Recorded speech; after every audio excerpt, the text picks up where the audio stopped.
అమ్మ ఏం జరిగింది చెప్పమ్మా. నా పేరు రామగోతిందండి.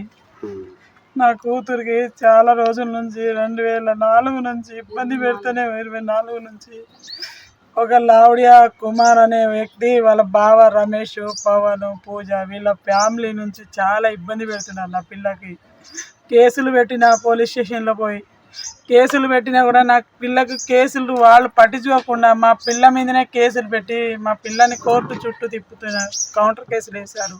ఎందుకు సార్ అంటే నా మీద కూడా రివర్స్ కేసులు వేశారు.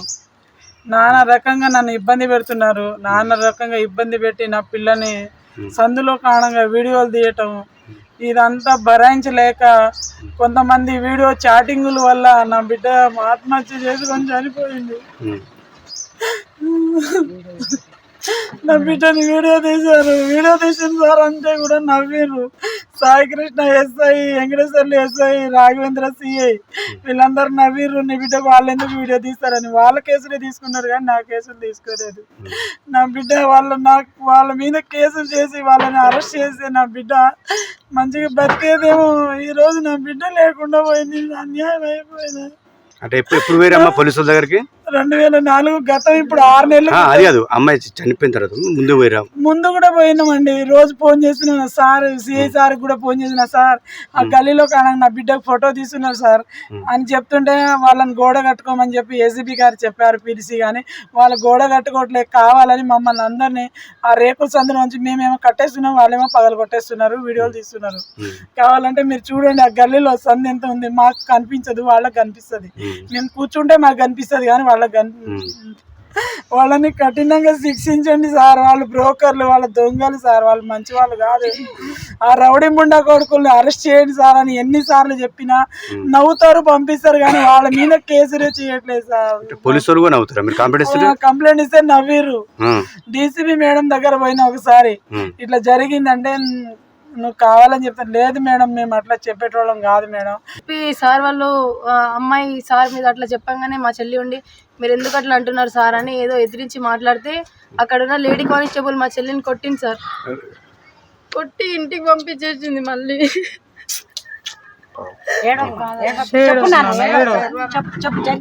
చెప్తే తను ఉండి చాలా రోజులు సఫర్ అయింది. మేము ఎక్కడ బయటికి కూడా పంపించలేదు. తన ఫోన్ కూడా ఖరాబ్ అయిపోయింది. ఏం లేదు అనుకొని ఇట్లానే సైలెంట్ ఉన్నాం. ఒక 1 మంత్ బ్యాక్ ఒక ఫోన్ ఇచ్చాం తనకి యూజ్ చేసుకోవడానికి. షాప్కి మళ్ళీ వెళ్తాం మమ్మీ, ఇంట్లో పైసలు లేవు, మమ్మీకి షుగర్ బీపీ 2 ఉన్నాయి, మమ్మీ షుగర్ పేషెంట్ అని చెప్పి ఇంట్లో ఏం వర్క్ చేయట్లేదు, నేను షాప్కి వెళ్తా అని చెప్తే షాప్కి పంపించే 1 మంత్ నుంచి వెళ్తుంది సార్ షాప్కి. లోపల ఉన్న సామాన్లకి రేట్లు కొన్ని ఆమెకు తెలియదు. మమ్మీకి పంపిస్తేనే మమ్మీ చూసి చెప్తుంది. 1 మంత్ నుంచి వెళ్తుంది. ఫైనల్గా ఇట్లా అయిపోయింది. తను ఎక్కడ హెరాస్ చేసిండో తెలియదు. ఇంట్లో చెప్పలేదు. ఫ్యూ మంత్స్ బ్యాక్ చెప్పింది. పోలీస్ స్టేషన్ పోయినప్పుడు డబ్బులు అడిగారమ్మా? డబ్బులు గిట్టి అడిగారు ఎవరైనా? సాయికృష్ణ అడిగిండు. వెంకటేశ్వర్లు కూడా అడిగిండు. ఎవరైనా? వెంకటేశ్వర్లు, సాయికృష్ణ ఇద్దరు అడిగిర్రు. డిపార్ట్మెంట్ పోలీస్ డిపార్ట్మెంట్ వాళ్ళే. సాయికృష్ణకి ఇచ్చినాం 10,000 తీసుకున్నాడు. అప్పటికి 10,000 తీసుకున్నాడు. వెంకటేశ్వర్లు కూడా ఎస్ఐ అడిగిండు. ఆయనకు 5,000 ఇచ్చినాం. మా దగ్గర పైసలు లేవు సార్ అంటే డబ్బు కోసం డబ్బు ఉంటేనే నమ్మ పని చేసేది. నాకు పెద్ద పెద్ద ఇన్స్టిట్యూట్లు ఉన్నాయి. ఇన్స్టిట్యూట్లు నడవాలంటే పైసా ఉండాలి, మీకు న్యాయం కావాలంటే పైసా ఉండాలని చెప్తే 15,000 ఫైనాన్స్ తీసిన 30,000 మాకు లేకపోతే 15,000 వానికి ఇచ్చిన 15,000 మా ఇంట్లో ఖర్చులకు ఉండాలని చెప్పి మేము ఉంచుకున్నాము. ఇట్లా ఇబ్బంది పెడుతున్నారు. నాకేమో చేత కావట్లేదు. షుగర్ ఎక్కువై ఇంట్లో నుంచి బయటికి వెళ్ళట్లేదు. 406 ఎంతో షుగర్ ఉంది. డాక్టర్ గారు ఏమన్నారంటే కేసు చేయడానికి డబ్బులు అడిగారు. డిపార్ట్మెంట్ పోలీస్ క్యాష్ ఇచ్చిన ఫోన్ పే లో వద్దన్నారు సార్. ఇస్తే పోస్కో కేసు పెడతాం. అవును సార్, నువ్వు పైసలు ఇస్తే పోక్సో కేసు పెడతా, లేకపోతే నేను కేసు క్లోజ్ చేసి పడేస్తా అన్నాడు. నా దగ్గర పైసలు లేవు. క్లోజ్ చేసి పడేసిండు. తర్వాత ఈ సార్ మొన్న వచ్చిన సిఐ గారు వచ్చి ఆడపిల్లలు ఎవరు కూడా అట్లా వంటి గురించి ఎవరు తప్పుగా అనుకోరని చెప్పేసి మొన్న వచ్చిన సిఐ గారే కేసు ఓపెన్ చేసిండు. వాళ్ళు క్లోజ్ చేసి పడేశారు. ఆల్రెడీ క్లోజ్ చేశారు. నేను అడుగుతూనే ఉన్నా ప్రతిరోజు, సార్ మా పాపది కేసు ఏమైంది సార్, పాపది ఏమైందంటే క్లోజ్ చేసి పడేశారమ్మా నీ కేసు అని చెప్పి సిఐ గారు చెప్తేనే సార్ అట్లా ఇట్లా సార్ అంటే ఆడపిల్ల కూడా అట్లా చెప్పదని చెప్పి ఈ సిఐ గారే ఓపెన్ చేసి ఎఫ్ఐఆర్ చేసిండు. మొన్ననే చేసిండు. అదేనా మొన్ననే చేసిండు. పాప గురించి ఇట్లా చెప్తుంటేనే మేము వాళ్ళ మీద అబద్ధాలు మాకు ఎందుకు చెప్తాం సార్? వాళ్ళే ఉన్నా వాళ్ళ ఇంటి ముందర మేము కాదు, వాళ్ళు పొలం పక్కన పొలం ఉన్నోడు కూడా కాదు. నా బిడ్డ చచ్చిపోయింది, నేను దుఃఖడు పాదంలో ఉన్న వాళ్ళ మీద మేము ఎందుకు చెప్తాం సార్? మాకే అవసరం. మా రేపులు అంటే ఉంటే కూడా మా పిల్లలకి సాటోలుగా బాగా తిట్టేది. నువ్వు ఎప్పుడు చేస్తావే అది ఇది అని చెప్పి తిడితే నువ్వు లోపలికి వస్తే బాగుండదని చెప్పి నా పిల్లకి నేనే సంజాయించుకొని ఉండేదాన్ని సార్. మా పిల్లలకు బాగా లోపల నుంచి ఇంట్లో నుంచి మాకు అన్ని వినపడతాయి అనమాట. ఆ ఇంట్లో నుంచి మా పిల్లలకి ఏదో విధంగా తిడుతూనే ఉంటారు, మా పిల్లలకి ఏదో విధంగా చెప్తూనే ఉంటారు, నువ్వు ఆడికి రా ఈడికి రా అని. మా పిల్లకి చాలా హరాస్మెంట్ చేసిందంటే నేనే నా బిడ్డకి చెప్పుకున్నామ్మా, వాళ్ళు చెప్పినంత మాత్రంలో పోనీ బిడ్డ ఎందుకు అని పోలీసు వాళ్ళు పట్టించుకోవట్లేదు, ఏంది మమ్మీ ఇంత చేసినా చచ్చిపోవటం ఏం బెస్ట్ అని చెప్పిందని సార్కి కూడా చెప్పిన. సిఐ సార్ కూడా మొన్న కూడా చెప్పిన, సార్ గోడ కట్టియండి సార్, వాడు అట్లా మాట్లాడుతున్నాయి అని వినపడుతున్నాయి సార్ అని చెప్తే నేనే దగ్గరుండి గోడ కట్టిస్తాను సిఐ గారు. ఇప్పుడు దాకా కూడా జాడలేదు ఆయనది. పాప ఆ గోడ కాదు రేకులకి హోల్ పెట్టారు. మీరు కావాలంటే చూడండి, మేము అబద్ధాలు చెప్పే అవసరం మాకు లేదు. ఇగో ఈ ఇంట్లో ఉన్న అబ్బాయి కూడా నిన్న మొన్న వచ్చి మా అమ్మాయిని సంగతి చూస్తాం, 2 రోజుల్లో చూస్తాం, 2 రోజుల్లో అయిపోయింది. ఇక్కడ అడగండి, మేము నీళ్లు పట్టుకున్నా కావాలని మోటార్ బంద్ చేసి మాతో గొడవ పెట్టుకుంటారు. మేము ఏది చేసినా కూడా మాతో కావాలని వాళ్ళు ఆ కొంప వల్లనే నా బిడ్డ ఆగమైంది. ఇంతమంది ఉన్నారు సార్ ఈ ఇంట్లో, ఆ ఇంట్లో వయసు పిల్లలు ఉన్నారు సార్, అందగత్త పిల్లలు ఉన్నారు, మగ పిల్లలు. ఒక చెల్లెళ్ళక ఇక్కడ నుంచి అక్కడ దాకా అందరు వయసు పిల్లలే ఉంటారు మా గల్లీలో అందరు. మా పిల్లకు ఏ రోజు కూడా ఏ పిల్లల మీద అయినా ఇక్కడ అంత గల్లీలో అంతమంది పిల్లలు ఉంటారు. పెళ్లి చేసుకొని పిల్లలు కూడా ఉంటారు, పెళ్లి చేసుకున్న వాళ్ళు కూడా ఉంటారు. ఏ రోజైనా ఒకళ్ళ మీద అయినా వాళ్ళ మీద చెడు అయినా ఎక్కడైనా చెప్పానేమో మీరు అడగండి, మా పిల్లల్ని పిల్లలు లెక్క చూసుకుంటారు. వాళ్ళకి శిక్ష పడాలండి. ఈ సిఐలకు ఎస్ఐలకు నా బిడ్డకు అన్యాయం ఎవరు చేశారో వాళ్ళని సస్పెండ్ చేయాలి. ఫస్ట్ నా బిడ్డ ఆత్మశాంతి కావాలంటే పోలీసు మధ్యలో నాకు న్యాయం కావట్లేదు అని మమ్మీ ఫ్యామిలీని వదిలిపెట్టవద్దు మమ్మీ అని రాసిపోయింది నా బిడ్డ. ఇప్పుడు పోలీసులకు పసిలి వేయడం తప్పు అని తెలియదా నీకు? సార్ ఇప్పుడు నా బిడ్డకి న్యాయం కావాలంటే వాళ్ళు చెప్పిన మాట నేను వినాలి, లేకపోతే నా మీద కూడా కేసు పెడతామన్నారు కదా సార్. ఇప్పుడు నాకే తిననికే గతి లేదు, ఇంకా నేను ఎక్కడి నుంచి తీసుకొచ్చి పెట్టాలా కేసు పెడతామన్నారు. అప్పటికి నా మీద కేసు పెట్టారు సార్. హెచ్ఆర్సీ లో కూడా పెట్టారు ఎస్ఐలు. ఇట్లా ఎవరు గొడవ చేస్తే కేసులు అంటే ఇప్పుడు గొడవ అయిన వాళ్ళ మీద అదే పోలీసు వాళ్ళు కరెక్ట్ గా నిర్ణయం తీసుకొని కనీసం ఇట్లా జరుగుతుందని చెప్పి వాళ్ళు అప్పుడే మందలిస్తే ఈ రోజు ఇంత జరగకపోతుండే.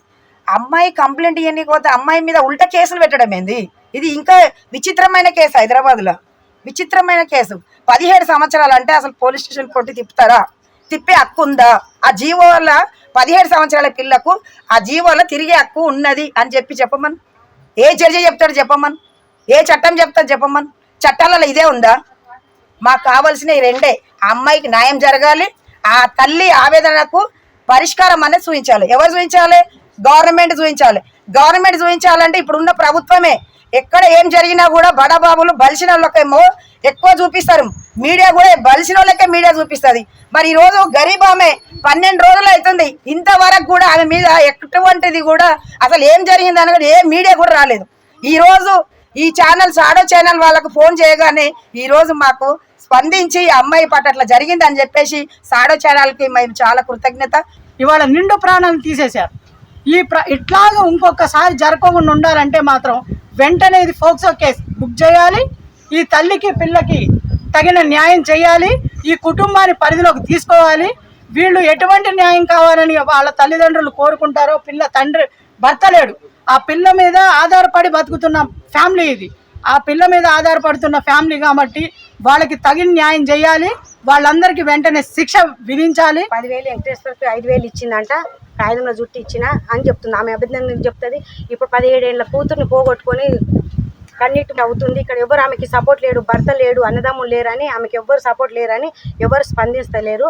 ఇదే పేదరాలు ఏమి డబ్బు లేదని ఆమెను స్పందిస్తలేరు. అదే పోలీస్ వ్యవస్థ డబ్బున్నోడైతే ఆయనకు 1 కోటి రూపాయలు పడేస్తే వాడు వచ్చి వెనుకనే ఉంటాడు. ఇట్లాంటి అమ్మాయిలు మీరు ఈ చట్టపరంగా మీరు వాళ్లకు శిక్ష పడకపోతే ఇట్లాంటి అమ్మాయిలు చనిపోతూనే ఉంటారు.